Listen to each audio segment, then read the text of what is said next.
Vamos a ver cómo Dios utiliza a los recabitas para dar este mensaje a su pueblo. Es impresionante lo que Dios hace y cómo utiliza a este pueblo para hablar uno de los mensajes, yo creo que más profundos, y vamos a usar esta figura, de uno de los mensajes más profundos del corazón de Dios. ¿Sí? Dios tiene que utilizar a una familia para poder dar un mensaje. Y yo siento que de todos los mensajes de Jeremías, este es uno de los que hablan del corazón de Dios para con su pueblo. La obediencia de los recabitas a su padre. En Segundo de Reyes 10:15 aparece el padre de esta tribu, Jonadab, hijo de Recabat. Él le preguntan que si es un hombre recto y él dice que es un hombre recto, y es un hombre recto.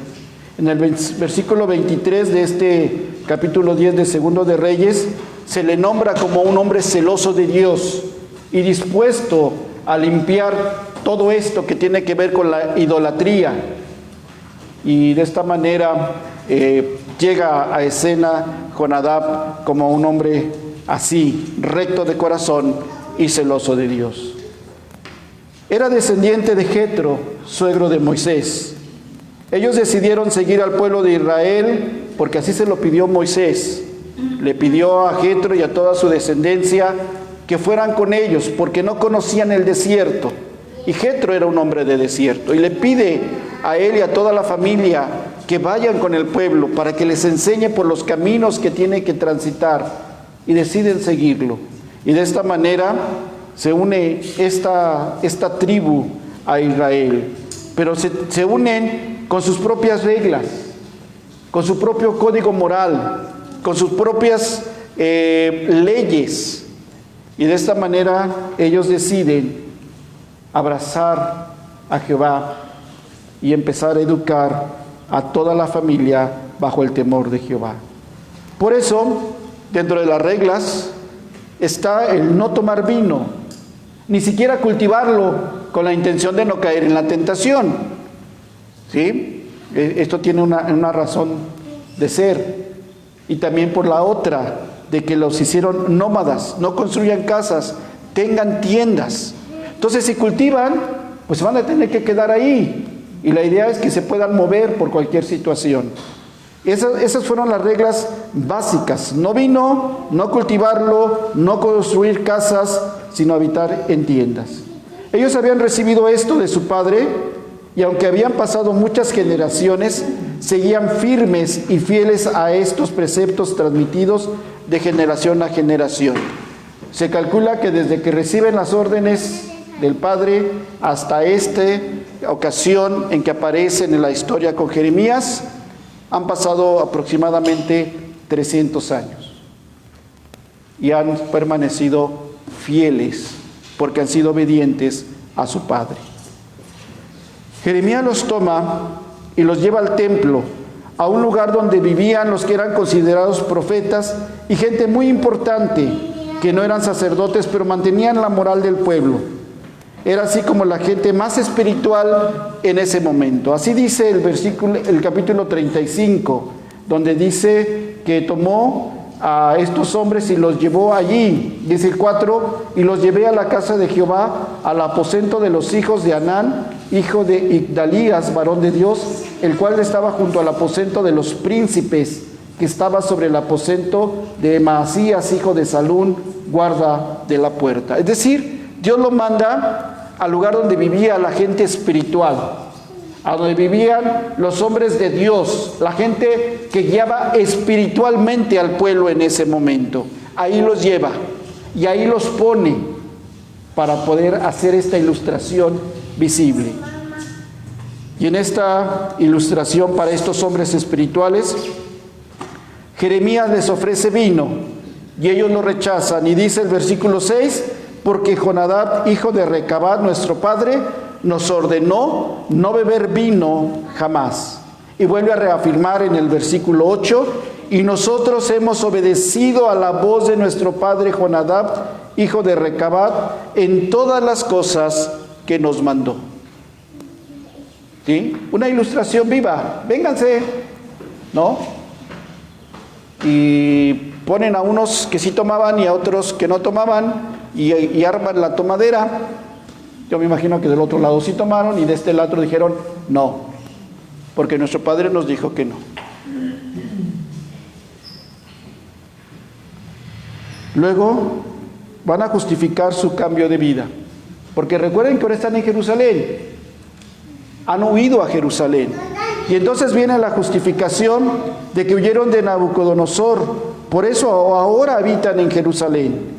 Tal vez sintieron que esta prueba del vino era porque ellos habían fallado, ya no vivían en tiendas, ahora vivían en Jerusalén, pero el que le está hablando da la razón. Huimos a Jerusalén a causa de Nabucodonosor, huimos por esta persecución que estaba habiendo y nos venimos a refugiar a Jerusalén. Y ellos tal vez se sintieron así, pero esa no era la razón del por qué estaban allí.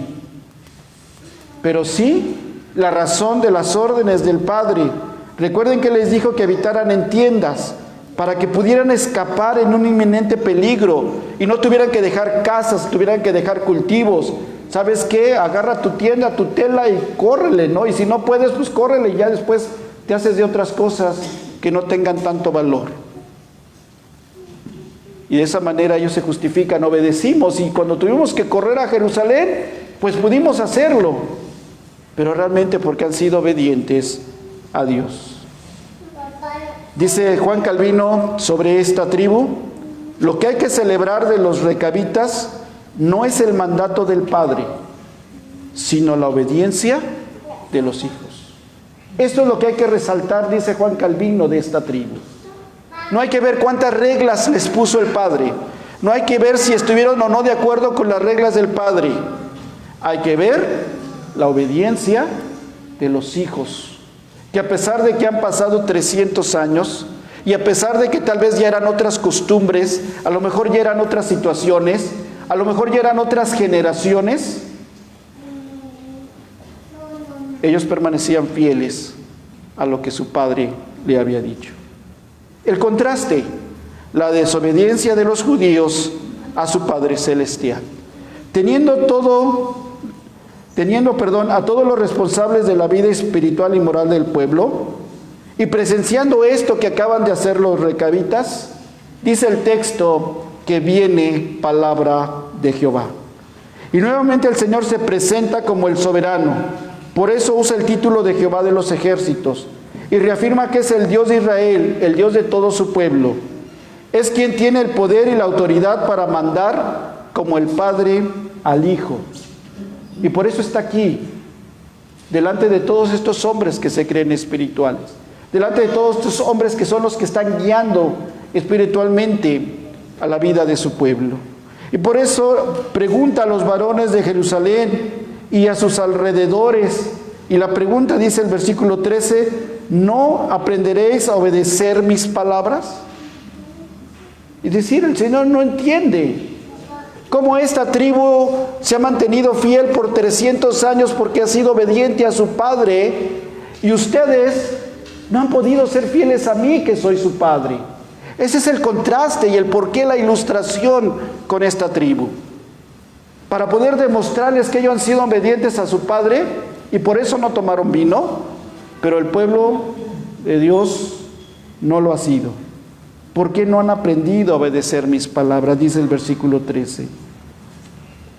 Y toma el ejemplo de esta tribu nómada, de que se ha mantenido firmes, obedeciendo a los mandatos de su padre al no tomar vino, y agrega en este sentido de paternidad, dice parte del versículo 14: y yo os he hablado a vosotros desde temprano y sin cesar, y no me habéis oído. Yo he estado ahí con ustedes, les he estado indicando, les he estado llevando mensajes desde temprano, desde antes que ustedes cayeran. Esto desde temprano, es decir, que el mensaje de Dios no fue correctivo como ahora lo es con Jeremías. Ahora el mensaje de Jeremías es un mensaje correctivo, tengo que corregirlos y no voy a detener mi castigo, dijo muchas veces el Señor.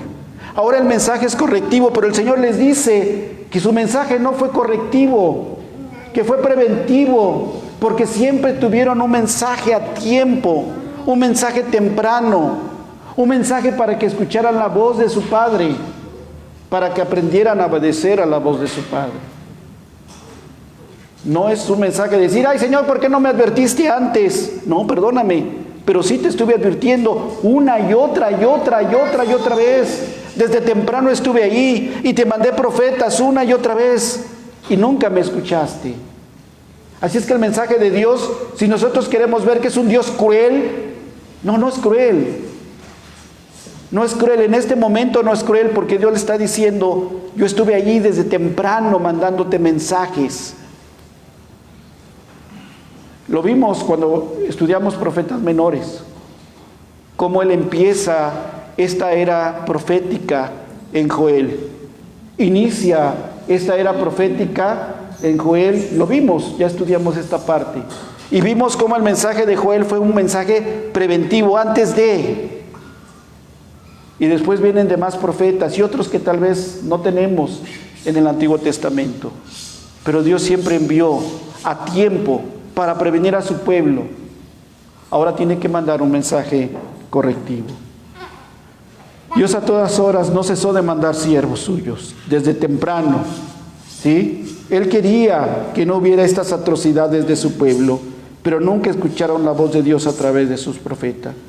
Dios estaba advirtiendo a los suyos a volverse de su mal camino, a enmendar sus obras, a corregir ese pecado de idolatría, a litras dioses ajenos para servirlos. Dios buscaba que su pueblo se volviera para que vivieran en la tierra prometida de sus padres, dice el versículo 15. Dios siempre estuvo preocupado por su pueblo. Dios siempre estuvo preocupado por la promesa hecha a Abraham, a Isaac y a Jacob. Dios muestra ese dolor de un padre que tiene hijos desobedientes y por más que ha intentado hacerlos volver de sus malos caminos, no ha querido obedecerlos. Dice el versículo 16, ciertamente los hijos de Jonadab, hijo de Recabat, tuvieron por firme el mandamiento que les dio su padre, pero este pueblo no me ha obedecido. Por eso les digo que es uno de los mensajes que traen todo este dolor de Dios desde su corazón. ¿Cómo es posible que mis hijos no hayan querido escuchar mi voz? ¿Cómo es mis hijos que yo les previne una y otra vez? Yo recuerdo que cuando mi hijo cometía una falta, y yo me acuerdo que iba y lo veía así con mis manos detrás, y mi hijo se ponía a llorar. ¿Y saben por qué se ponía a llorar? No porque lo fuera a castigar, sino me decía, no me vayas a decir, te lo dije. Esa era su súplica de mi hijo. Esa era la súplica de mi hijo. No me vayas a decir, te lo dije.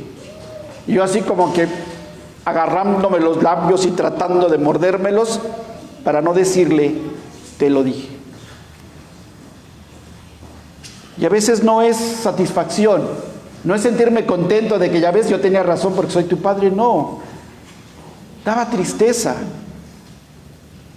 A uno como padre se le parte el corazón porque ha advertido al hijo una y otra vez, y ahí va el hijo. Yo siempre les he dicho, hasta parece que te dije, ve, y vas. Y no nos queda más que decirle, te lo dije. Y Dios tiene ese dolor por sus hijos. Dios tiene ese dolor porque han sido años y años. Se cree que en este tiempo han pasado por lo menos 499 años a la toma de Judá. Y durante casi estos 500 años Dios estuvo ahí, dando su mensaje, previniendo a su pueblo, y ahora con un mensaje para disciplinarlos. Pero Dios dice, ¿cómo es posible que ellos le hicieran caso a su padre y ustedes no pudieran hacerme caso a mí como su padre? Qué dolor tan tremendo de Dios como padre para hijos desobedientes. Dios vuelve entonces a sentenciar a su pueblo por desobediente y les dice, porque les hablé y no oyeron, los llamé y no han respondido, dice el versículo 17. Yo he hecho todo, he tratado de estar ahí, pero dice el Señor, les hablé y no oyeron, les llamé y no respondieron. Y a veces es frustrante, ¿no? Pónganse a pensar en eso, ustedes que son padres.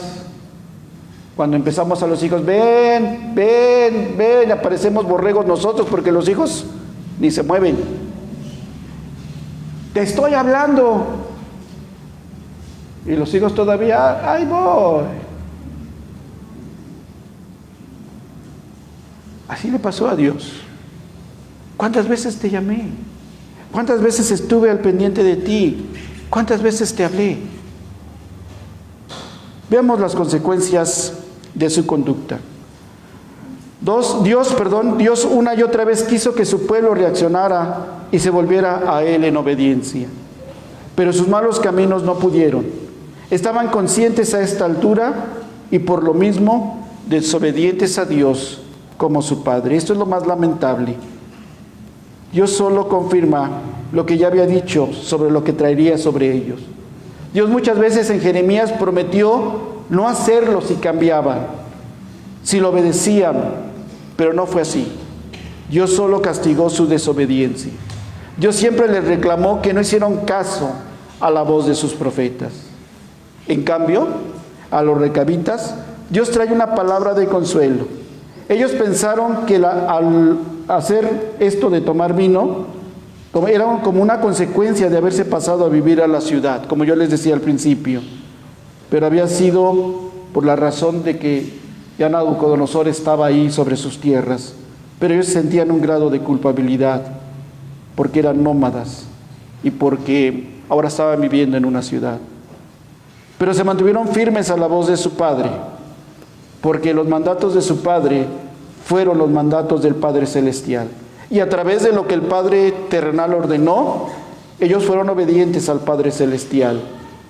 Y así cumplieron con esto. ¿Y Dios qué les prometió? Tener un varón siempre de ellos en su presencia. Así dice el último versículo de este capítulo 35. Por tanto, así ha dicho Jehová de los ejércitos, Dios de Israel: no faltará de Jonadab, hijo de Recabat, un varón que esté en mi presencia todos los días. ¿Qué significa esto? En el contraste entre su pueblo y los recabitas está que Dios los tendrá a su lado para que los sirvan. Siempre habrá en la familia siervos del Señor. Por el otro lado, su pueblo es enviado al exilio por no escuchar la voz del Padre Celestial. ¿Cuáles son estas bendiciones por ser obedientes a Dios? Porque ese es el título del sermón. Yo quisiera hablarles de muchas, pero quiero centrarme en una. Y creo que la mayor bendición es estar en la presencia de Dios. Cuando uno es obediente a la voz de Dios, cuando uno es obediente a sus mandatos, cuando uno es obediente a lo que el Señor quiere, aunque no tenga sentido lo que manda, pero nosotros obedecemos aún así, el Señor promete que estaremos en su presencia. Y estar en su presencia es estar para servirlo siempre. Ese es el concepto, inclusive en el cielo. Estaremos con Él por la eternidad para servirlo, para adorarlo, para estar con Él y verlo cara a cara. El concepto de estar en su presencia es estar para servirlo. Y ese es un privilegio. Y esta es la mayor bendición que el Señor le da a los hombres que obedecen, a los hombres que son fieles a Él, a los hombres que responden a sus mandamientos en obediencia. Él ha prometido estar en su presencia. Hemos visto todo lo que le ha pasado al pueblo. Durante todas estas semanas hemos insistido que a pesar de que Dios castiga a su pueblo, están las bondades de Dios. Tal vez no los podamos entender porque no nos parece a nosotros. Jeremías describe en Lamentaciones que ve a las mujeres cómo se mueren sus hijos para poder comérselos y para poder sobrevivir. Y después agrega que las misericordias de Dios se renuevan cada día. Y uno se queda así, ¿cómo van a ser las misericordias de Dios todos los días si estás diciendo que las madres están viendo que sus hijos se tienen que morir para podérselos comer y poder sobrevivir? Y podríamos seguir mencionando cosas que no tienen sentido, pero Dios está ahí mostrando sus bondades, no para el pueblo desobediente, sino para el pueblo que fue obediente a Él, para ese remanente, palabra que se utiliza mucho en el Antiguo Testamento, para ese remanente que permaneció fiel al Señor siempre, porque siempre lo sirvió, porque siempre escuchó su voz. Y ese remanente es por el que se preocupa, es ese remanente por el que las misericordias se renuevan cada día, es ese remanente por el que el Señor cuida, vigila y está con él. ¿Y los demás? Los demás simplemente reciben el furor de su ira por su desobediencia. Así es que, hermanos, recuerden, esa es la mayor bendición que podemos tener por ser obedientes a Dios, estar en su presencia. Les invito a que cerremos nuestros ojos y vamos a orar. Señor, gracias porque hasta aquí tú has derramado bendiciones en medio de tu iglesia, porque hasta aquí hemos visto tus bondades, Señor, como pueblo. Tal vez hemos tenido grandes dificultades por el COVID, hemos tenido muchas complicaciones por esta pandemia, ha habido situaciones que van más allá de lo que pudiéramos controlar, pero en todo momento podemos declarar que tú has sido fiel con nosotros. Podemos declarar que tú has sido bueno con nosotros, porque nos permites estar aquí en este momento para adorarte. Nos permites estar en tu presencia para regocijarnos como pueblo. Permítenos que podamos responder en obediencia, que podamos obedecer tu palabra, que podamos responder a lo que tu palabra dice y que podamos confiar en tu Espíritu Santo para ir en este camino de santidad. Sabemos que no podemos dejar de pecar porque esta es nuestra naturaleza, pero podemos dejar que tu Espíritu Santo controle nuestras vidas y nos vaya llevando a este camino de santidad. Ayúdanos, Señor, a ser obedientes a tu palabra, a ser sensibles a tu palabra, a escuchar tu palabra y a poder gozar de tu presencia desde ahora y para siempre. Amén. Que el Señor les bendiga.